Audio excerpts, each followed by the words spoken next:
Mutual ഫണ്ടുകളിൽ SIP ചെയ്യുന്ന എല്ലാവരും expect ചെയ്യുന്ന ഒരു ആനുവൽ റിട്ടേൺ ആണ് 12% എന്ന് പറഞ്ഞു കഴിഞ്ഞാൽ. ഈ 12% റിട്ടേൺ ഒരു ഓൺ ആൻഡ് ആവറേജ് ഒരു 10 വർഷമെങ്കിലും ഇൻവെസ്റ്റ് ചെയ്യുന്ന ആളുകൾക്ക് നോർമലി കിട്ടുന്ന ഒരു റിട്ടേൺ ആണ്.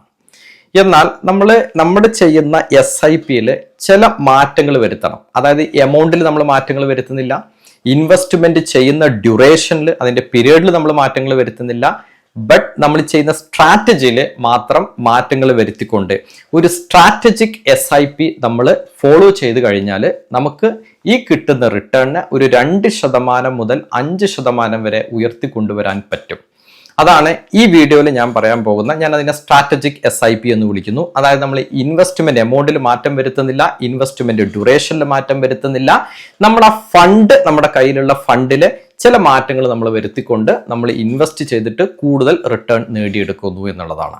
ഞാനൊരു എക്സാമ്പിൾ സഹിതം കാര്യങ്ങൾ വിവരിക്കാം. നമ്മൾ ഒരു 30,000 നമ്മളൊരു SIP ചെയ്യുന്ന ഒരാളാണെന്ന് വിചാരിക്കുക. 10 years ഡ്യൂറേഷന് വേണ്ടി ഞാൻ SIP സെറ്റ് ചെയ്യുന്നു. എല്ലാ മാസവും എൻ്റെ ബാങ്ക് അക്കൗണ്ടിൽ നിന്ന് 30,000 രൂപ ഓട്ടോ ഡെബിറ്റ് ആയിട്ട് ഇൻവെസ്റ്റ്മെന്റിലോട്ട് പോകുന്നു.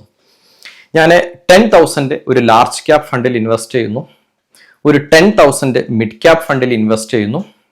ബാക്കി വരുന്ന 10,000 രണ്ടായിട്ട് സ്പ്ലിറ്റ് അയച്ചിട്ട് ഒരു 5,000 ഒരു സ്മാൾ ക്യാപ് ഫണ്ടിലും ഒരു 5,000 ഞാൻ വേറൊരു സ്മാൾ ക്യാപ് ഫണ്ടിലും ഞാൻ ഇൻവെസ്റ്റ് ചെയ്യുന്നു.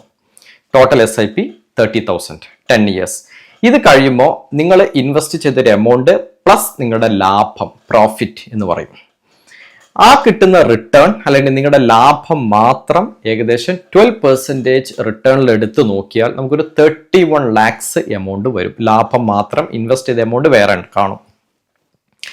ഇനി ഇതേ റേറ്റ് നിങ്ങൾ 12% പകരം ഞാൻ പറഞ്ഞു നിങ്ങൾക്ക് 2 to 5% അധികം റിട്ടേൺ എടുക്കാൻ സാധിക്കും സ്ട്രാറ്റജിക് SIP മെത്തേഡ് അപ്ലൈ ചെയ്യുന്നതിലൂടെ. അതിനു വേണ്ടിയിട്ട് നമ്മൾ എന്ത് ചെയ്യുന്നു, നമ്മളൊരു മിനിമം കേസ് തന്നെ എടുക്കാം, 2% കൂടി ഇതിലോട്ട് ആഡ് ചെയ്യുന്നു. അങ്ങനെ വരുമ്പോൾ നമ്മുടെ നമ്മൾക്ക് റിട്ടേൺ എന്ന് പറയുന്നത് 14% ആവും. SIP എമൗണ്ടിൽ മാറ്റം വരുത്തുന്നില്ല. 30,000 10 years. നമ്മുടെ റിട്ടേൺ എന്ന് പറയുന്നത് ഏകദേശം 38.5 lakhs അപ്രോക്സിമേറ്റ്ലി. അതായത് 10 വർഷത്തിൽ നിങ്ങൾക്ക് കിട്ടുന്ന ലാഭം, എക്സ്ട്രാ ലാഭം എന്ന് പറയുന്നത് 7 to 8 lakhs മാറും. ഈ റിട്ടേണിൽ വരുന്ന ഈ ഒരു ചെറിയ വ്യത്യാസമാണ് നിങ്ങൾക്ക് ഇത്രയും വലിയ ഒരു വെൽത്ത്, 7 to 8 lakhs നിങ്ങൾക്ക് എക്സ്ട്രാ വരുന്നത് ഈ 2% നമ്മൾ അവിടെ കൊണ്ടുവരുന്നതുകൊണ്ടാണ്. അപ്പൊ നിങ്ങൾക്ക് ഓട്ടോമാറ്റിക്കലി ആലോചിച്ചാൽ അറിയാൻ പറ്റും, ഇതിനൊരു 3%, 4%, 5% ആക്കുമ്പോൾ ഈ 7 to 8 lakhs എന്നുള്ളത് എത്ര ലക്ഷത്തിലോട്ട് മാറും എന്നുള്ളത് നിങ്ങൾക്ക് ഓട്ടോമാറ്റിക്കലി ആലോചിച്ചാൽ അറിയാം. അപ്പൊ ഞാൻ ആ ഭാഗത്തിലോട്ട് കടക്കുന്നില്ല. ഇനി നമുക്ക് എന്ത് ചെയ്ത് ഈ എക്സ്ട്രാ റിട്ടേൺ കൊണ്ടുവരാൻ സാധിക്കും, അതാണ് നമ്മൾ സ്ട്രാറ്റജിക് SIPയിൽ നമ്മൾ ചെയ്യാൻ പോകുന്നത്. ഇതിനു വേണ്ടി നമ്മുടെ fund selection is very very important. നമ്മൾ ചൂസ് ചെയ്യുന്ന ഫണ്ടിൽ നമ്മൾ SIP ചെയ്യുന്നു, പക്ഷെ SIPനെ നമ്മൾ ചില മാറ്റങ്ങൾ വരുത്തിക്കൊണ്ടാണ് SIPs ചെയ്യുന്നത്. ഞാനൊരു എക്സാമ്പിൾ പറയാം. ഞാൻ പറഞ്ഞു ഇവിടെ ഞാൻ 2 സ്മാൾ ക്യാപ് ഫണ്ട് എടുത്തിരുന്നു. രണ്ടും ഹൈ റിസ്ക് കാറ്റഗറി. അതായത് സ്മാൾ ക്യാപ് എന്ന് പറയുന്ന സെഗ്മെന്റ് തന്നെയാണ് ഒരു ഹൈ റിസ്ക് കാറ്റഗറിയാണ്, കമ്പാരബിൾ ടു ലാർജ് ക്യാപ്. ഈ സ്മാൾ ക്യാപ് ഫണ്ടിൽ നമ്മൾ ഇൻവെസ്റ്റ് ചെയ്യുന്ന മെത്തേഡിലാണ് നമ്മൾ മാറ്റം വരുത്താൻ പോകുന്നത്. ഞാൻ എക്സാമ്പിൾ പറയാം. മാർക്കറ്റ് അപ്സൈഡ് പോകും, അതേ സമയത്ത് മാർക്കറ്റ് ഡൗൺ സൈഡും പോകും. 2021 തൊട്ട് ഏകദേശം 24 വരെയുള്ള ആ ഒരു കാലഘട്ടം എടുത്ത് നോക്കിക്കഴിഞ്ഞാൽ, അല്ലെങ്കിൽ ലാസ്റ്റ് ഇയറിൽ, നമുക്ക് ലാസ്റ്റ് ഇയറിലെ കേസ് മാത്രം എടുക്കാം. 2024 ജനുവരി തൊട്ട് 2024 സെപ്റ്റംബർ വരെ മാർക്കറ്റിൽ നല്ല ഒരു അപ്സൈഡ് ആയിരുന്നു, മേലോട്ട് പോകുന്നത്. എല്ലാ ദിവസവും ഇങ്ങനെ മേലോട്ട് പോകും. ചെറിയ ഡിപ്പുകളൊക്കെ വരും, എന്നാലും തിരിച്ച് മുകളിലോട്ട് പോകുന്ന ഒരു സമയമായിരുന്നു. എന്നാൽ 2024 സെപ്റ്റംബർ തൊട്ട്, അതിൻ്റെ ഒരു അവസാന ഭാഗം തൊട്ട് ഏകദേശം 2025 ഏപ്രിൽ വരെ ഒരു 7-8 മാസ കാലഘട്ടത്തോളം മാർക്കറ്റ് കണ്ടിന്യൂസ് ആയിട്ട് താഴോട്ട് പോകുന്നു. എനിക്ക് തോന്നുന്നു ഏറ്റവും ലോവസ്റ്റ് എമൗണ്ട് Nifty 50 ടച്ച് ചെയ്ത് 21,750 എന്ന് പറയുന്ന ലെവലിലായിരുന്നു. Market down ട്രെൻഡിലായിരുന്നു. എന്നാൽ കഴിഞ്ഞ ഈ ജൂൺ തൊട്ട് മെയ് പകുതി തൊട്ട് മാർക്കറ്റ് തിരിച്ചൊരു ടൈം കറക്ഷൻ കഴിഞ്ഞ് മാർക്കറ്റ്സ് അപ്പ് മൂവ്മെന്റിലോട്ട് വന്നു തുടങ്ങി. മാർക്കറ്റ് അതിന്റെ മൊമെന്റം കീപ്പ് ചെയ്തു. IPOs, ഓൺബോർഡ് IPOs വരാനായിട്ട് തുടങ്ങി. ഇങ്ങനെയുള്ള ചില ചേഞ്ചസുകൾ മാർക്കറ്റിൽ വന്നു തുടങ്ങി. അപ്പൊ മാർക്കറ്റിൽ ഒന്നും ശാശ്വതമല്ല. മാർക്കറ്റ് അതിന്റെ നേച്ചർ കാണിക്കും. അപ്സൈഡ് പോവും, ഡൗൺ സൈഡ് പോകും. പക്ഷെ മാർക്കറ്റ് നമുക്ക് എല്ലാവർക്കും ആവശ്യത്തിനധികമുള്ള സമയം ചിന്തിക്കാനും പ്രവർത്തിക്കാനുള്ള ഒരു സമയം തരും. പക്ഷെ ആ സമയത്ത് നമ്മൾ ആക്ട് ചെയ്യുന്നോ ഇല്ലേ എന്നുള്ളതാണ് അവിടുത്തെ ചോദ്യം.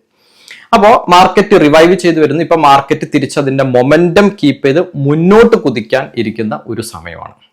മാർക്കറ്റിന്റെ രണ്ട് ഫേസും നമ്മൾ കണ്ടു കഴിഞ്ഞു. മാർക്കറ്റ് വളരെ വീക്കായി നിൽക്കുന്ന ഒരു സമയം നമ്മൾ കണ്ടു കഴിഞ്ഞു. മാർക്കറ്റ് തിരിച്ചതിന്റെ മൊമെന്റം കീപ്പ് ചെയ്യുന്ന ഒരു സമയം നമ്മൾ കണ്ടു കഴിഞ്ഞു. ഇവിടെയാണ് ഒരു ഇൻവെസ്റ്റർ ആയിട്ടുള്ള നമ്മളെ പോലത്തെ ഇൻവെസ്റ്റേഴ്സ് ചില കാര്യങ്ങൾ ശ്രദ്ധിച്ചു കഴിഞ്ഞാൽ ഈ റിട്ടേൺ എടുക്കാൻ പറ്റുന്നത്.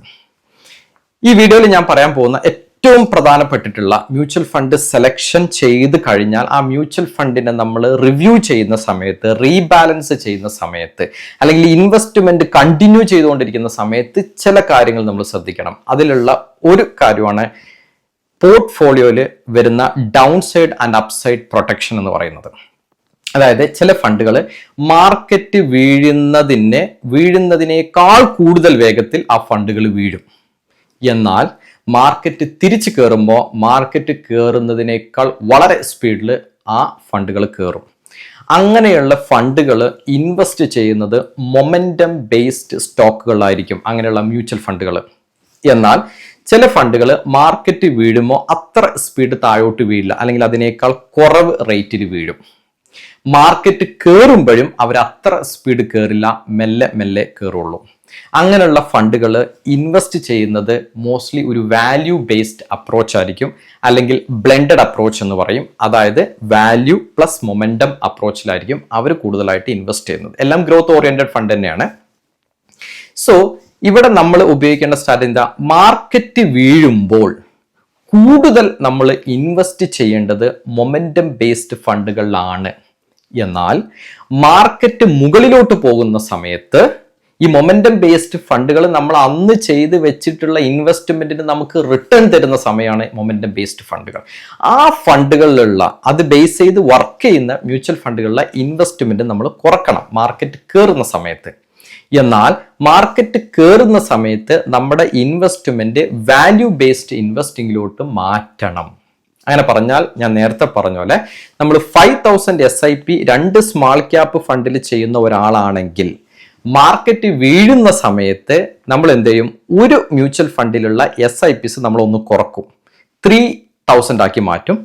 മറ്റ് ഫണ്ടിൽ മൊമെന്റം ബേസ് ചെയ്ത് വർക്ക് ചെയ്യുന്ന മ്യൂച്വൽ ഫണ്ടിലുള്ള ഇൻവെസ്റ്റ്മെന്റ് നമ്മൾ 7000 ആക്കി വർദ്ധിപ്പിക്കും. ഇനി മാർക്കറ്റ് അതിന്റെ മൊമെന്റം റീഗെയിൻ ചെയ്ത് കഴിഞ്ഞാൽ, അതായത് ബ്രേക്ക് ഔട്ടുകൾ വന്നു തുടങ്ങിക്കഴിഞ്ഞാൽ നമ്മൾ 7000 SIP ചെയ്യുന്ന ആ ഫണ്ടിനെ നമ്മൾ എന്ത് ചെയ്യും?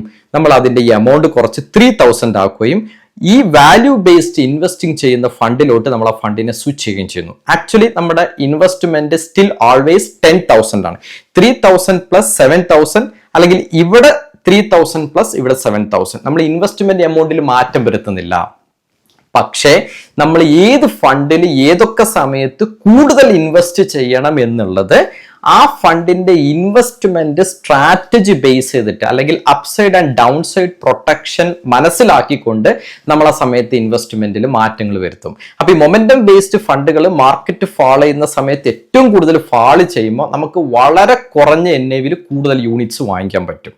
എന്നാൽ വാല്യൂ സ്റ്റേഡ് ഫണ്ടുകൾ ആ സമയത്ത് അത്ര കണ്ട് വീഴില്ല.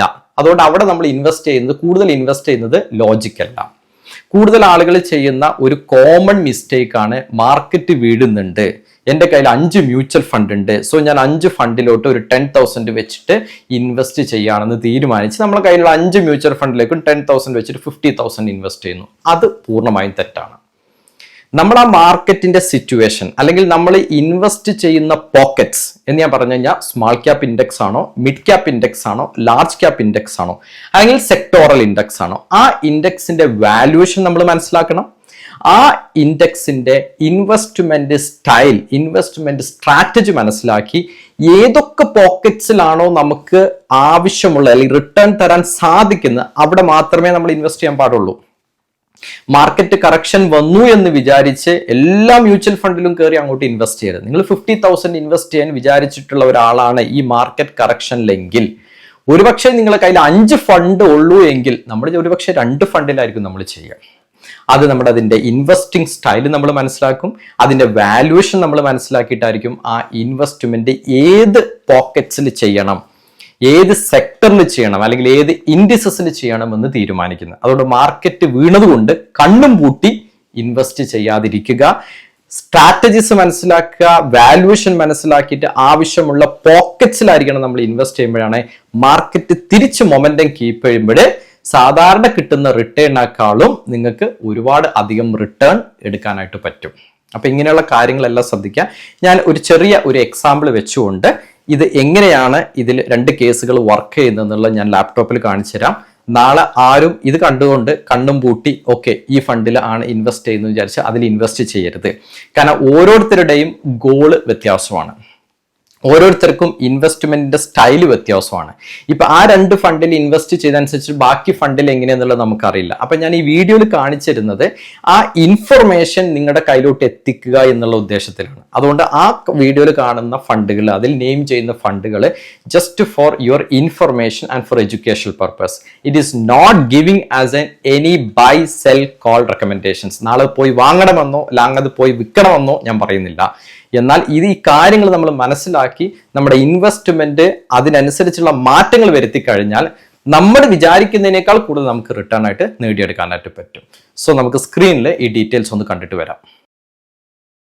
ഓക്കെ, സോ നമുക്ക് SIP കാൽക്കുലേറ്റേഴ്സ് ഒന്ന് ഫസ്റ്റ് നോക്കാം. നമ്മുടെ വീഡിയോയിൽ ഒരു എക്സാമ്പിൾ പറഞ്ഞതുപോലെ 30,000 നമ്മൾ SIP ചെയ്യുന്നു. 12% എക്സ്പെക്റ്റഡ് റിട്ടേൺ 10 ഇയേഴ്സിന് നമ്മൾ ചെയ്യുന്നു. നമ്മളൊന്ന് ജസ്റ്റ് ഒന്ന് കാൽക്കുലേറ്റ് ചെയ്ത് നോക്കാം.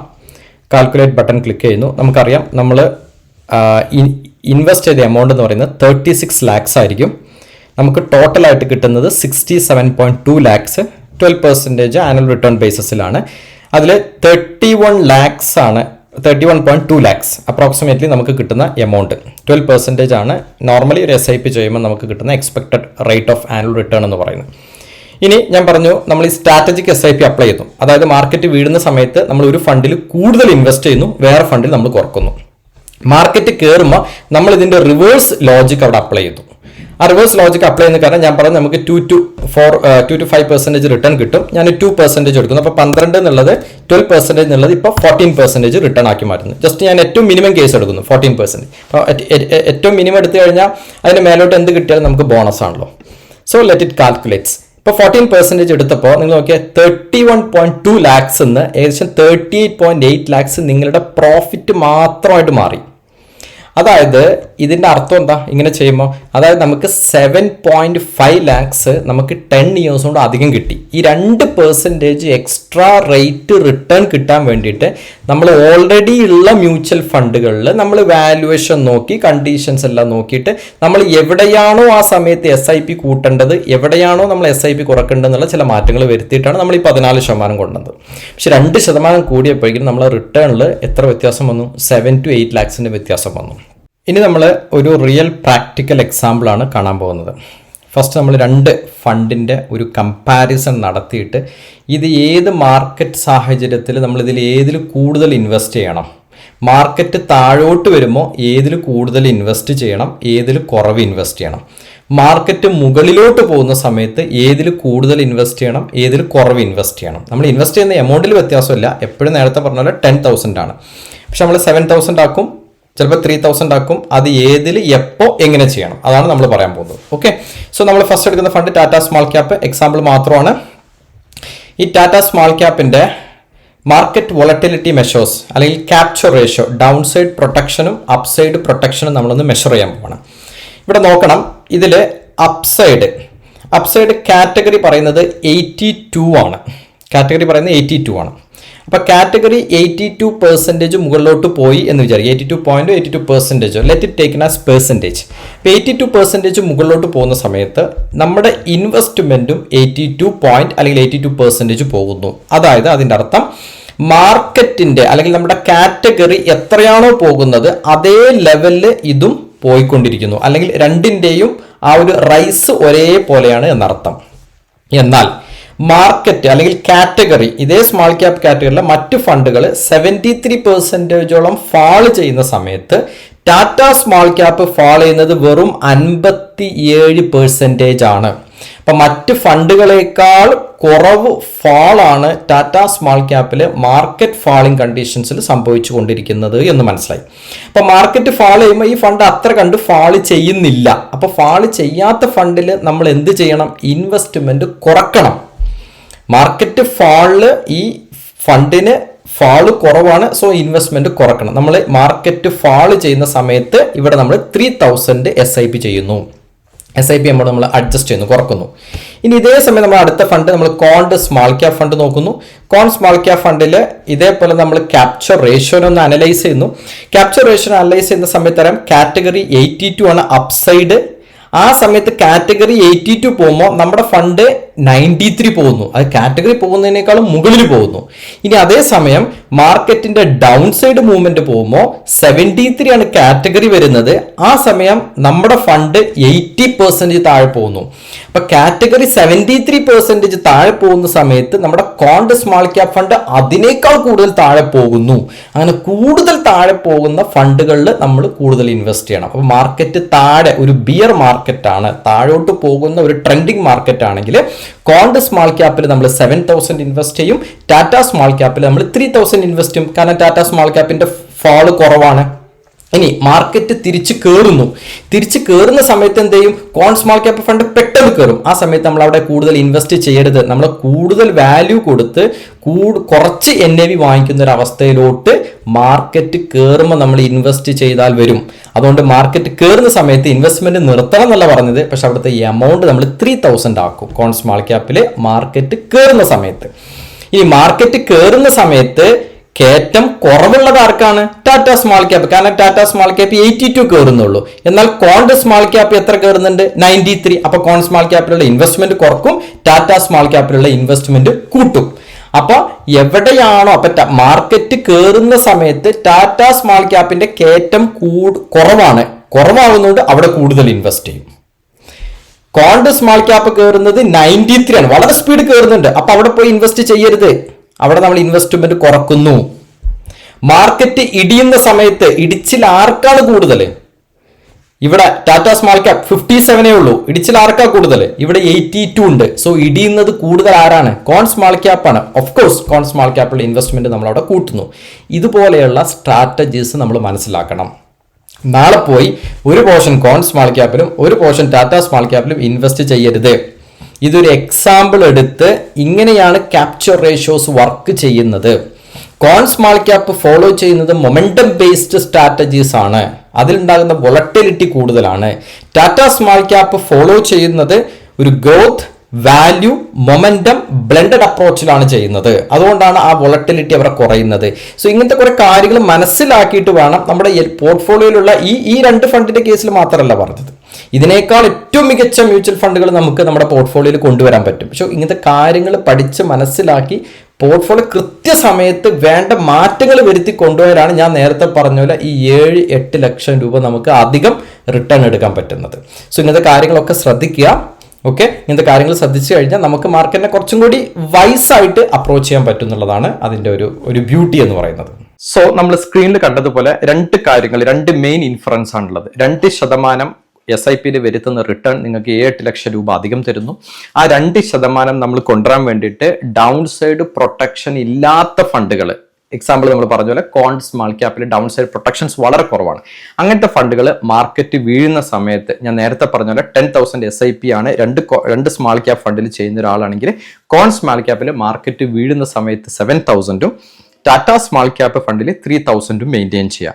മാർക്കറ്റ് മൂവ് ചെയ്യുന്ന മേലോട്ട് മൊമെന്റം വരുന്ന സമയത്തിൽ ഡെഫിനറ്റ് ആയിട്ടും കോൺ സ്മാൾ ക്യാപ്പ് പെട്ടെന്ന് റിവൈവ് ചെയ്ത് മുകളിലോട്ട് വരും. ആ സമയത്ത് നമ്മുടെ SIP കുറച്ച് കൊടുക്കണം, 3,000 ആക്കണം. ആ സമയത്ത് നമ്മൾ സ്മാൾ ക്യാപ്പ് ടാറ്റ സ്മാൾ ക്യാപ്പുള്ള SIP കൂട്ടിക്കൊണ്ടുവരണം.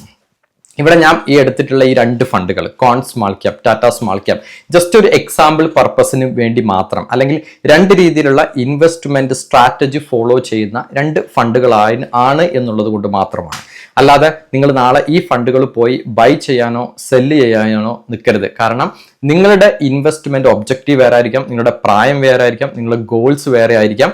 അപ്പോൾ നിങ്ങളുടെ അത് ഓരോ വ്യക്തിയുടെയും ഫിനാൻസ് ഡിഫറെൻ്റ് ആണ്, ഓരോ വ്യക്തിയുടെയും പോർട്ട്ഫോളിയോ ഡിഫറെൻ്റ് ആണ്. സോ നമ്മൾ മനസ്സിലാക്കിക്കൊണ്ട് ഇതിനേക്കാൾ മികച്ച മ്യൂച്വൽ ഫണ്ടുകളും കാര്യങ്ങളും നമുക്ക് മാർക്കറ്റിൽ അവൈലബിൾ ആണ്. അപ്പോൾ കൃത്യമായി പഠനം നടത്തി നിങ്ങൾക്ക് സ്വന്തമായിട്ട് സെലക്ട് ചെയ്ത് പോർട്ട്ഫോളിയോ റിവ്യൂ ചെയ്ത് റീബാലൻസ് ചെയ്ത് ഇതുപോലുള്ള മാറ്റങ്ങൾ ടൈം ടു ടൈം കൊണ്ടുവരാനും നിങ്ങൾക്ക് എല്ലാം അറിയാമെങ്കിൽ നിങ്ങൾക്ക് സ്വന്തമായിട്ട് ഇൻവെസ്റ്റ്മെന്റ് ചെയ്യാം. അല്ലെങ്കിൽ നിങ്ങൾ ഒരു അഡ്വൈസറുടെ ഹെൽപ്പ് എടുത്ത് ചെയ്യണം. അല്ലെങ്കിൽ അത് നിങ്ങൾക്ക് കൂടുതലായിട്ട് ഒരു നെഗറ്റീവ് ഇമ്പാക്റ്റ് ക്രിയേറ്റ് ചെയ്യും. ഇനി മ്യൂച്വൽ ഫണ്ടിൽ ഇൻവെസ്റ്റ് ചെയ്യാൻ താല്പര്യമുള്ളവർക്ക് വീഡിയോ ഡിസ്ക്രിപ്ഷനിൽ അതിൻ്റെ ലിങ്കും കാര്യങ്ങളും കൊടുത്തിട്ടുണ്ട്, നിങ്ങൾക്ക് ചെക്ക് ചെയ്ത് നോക്കാം. അതേപോലെ നിങ്ങൾക്ക് എന്തെങ്കിലും സപ്പോർട്ട് വേണമെങ്കിൽ ഞാൻ എൻ്റെ വാട്സപ്പ് കോൺടാക്ട്സും കൊടുത്തിട്ടുണ്ട്, അതിൽ നിങ്ങൾക്ക് എൻ്റെ അടുത്ത് കമ്മ്യൂണിക്കേറ്റ് ചെയ്തിട്ട് ചോദിക്കാവുന്നതാണ്. ഇനി ഈ വീഡിയോ കണ്ടിട്ട് നിങ്ങൾക്ക് എന്തെങ്കിലും ഒരു പുതിയ ഇൻഫർമേഷൻസ് കിട്ടിയിട്ടുണ്ടെങ്കിൽ ചാനൽ സബ്സ്ക്രൈബ് ചെയ്യാൻ മറക്കരുത്. അതേപോലെ ഏതെങ്കിലും ഒരു ഫ്രണ്ടിനോ ഒരു കൊളീഗ്സിനോ ഈ സ്റ്റോക്ക് മാർക്കറ്റ്സും ഈ മ്യൂച്വൽ ഫണ്ട് SIPs ഒക്കെ ചെയ്ത ഒരാളുണ്ടെങ്കിൽ വീഡിയോ നിങ്ങൾ ഷെയർ ചെയ്ത് കൊടുക്കുക. ചാനൽ സബ്സ്ക്രൈബ് ചെയ്യാൻ മറക്കരുത്. എന്നാൽ ഞാൻ ഇടുന്ന അടുത്ത ഇൻഫോർമേറ്റീവ് വീഡിയോ നിങ്ങൾക്ക് നോട്ടിഫിക്കേഷൻ ആയിട്ട് വരും. എല്ലാവർക്കും അടുത്ത നല്ല ഒരു വീക്ക് ആശംസിക്കുന്നു. അടുത്ത വീഡിയോയിൽ അടുത്തൊരു ടോപ്പിക്കുമായിട്ട് കാണാം.